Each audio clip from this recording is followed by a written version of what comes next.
I'm Vicky and I'm a cancer survivor. I'd just worked 10-day shift and I'd asked for a few hours time off to go to the hospital in the afternoon. It's kind of, you left your desk as you do, went to the hospital, and I think I knew when I was there because, you know, I'd found a lump. I was concerned it was breast cancer. And I remember when the doctor told me, she said, "You know, don't you?" And I said, "Yes, I do." And that's when she said, "You know, we're fairly certain just from the imaging that you have breast cancer."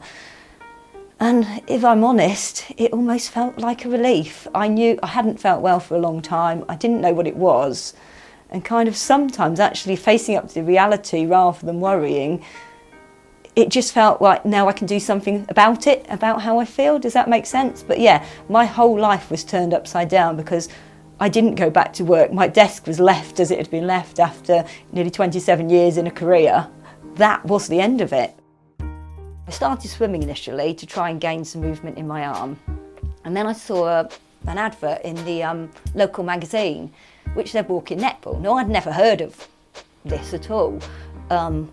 You know, I suppose back, you know, just over a year ago, the walking sports, walking netball, walking football weren't really known.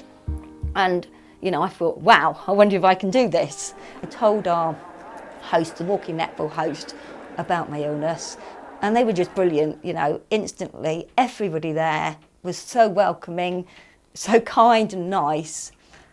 And I think it really just, you know, took off from that moment. I felt alive. I felt back to me, who I was before cancer, just by throwing a ball around and walking around the court. It just gave me that confidence that my body would do more than I thought it would. I just felt so inspired by it that actually I wanted to help other people. And that's why I decided last year that I would go on a training course to learn to become a walking netball host, and have just set up my own sessions, which started last week.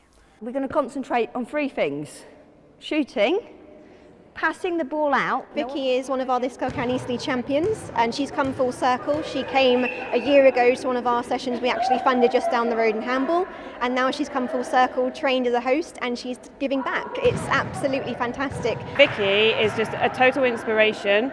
She has come totally full circle in terms of coming back to the sport. She didn't think she'd be able to play again in terms of the illness that she went through, and come back, participated, and then actually taken that step to become a host herself. We had 14 ladies here last week. We've got even more here this week. So it just goes to show the importance and the power of basically what we're trying to do here. Just down the shooting circle, starting here. I hope I can inspire people, because that's why I'm doing these interviews, is to try and inspire people, you know, to come back into sport and that they see, hang on, she can do it, so can I. My life is better than it ever was before. I have never been happier. You know, there's also with it comes this acceptance, this contentment and happiness with life. So, you know, there really is light at the end of the tunnel, that you can feel good again, you can have a really good life. And, you know, I think sport is a way to be able to build on that, both your confidence and your physical and mental well-being.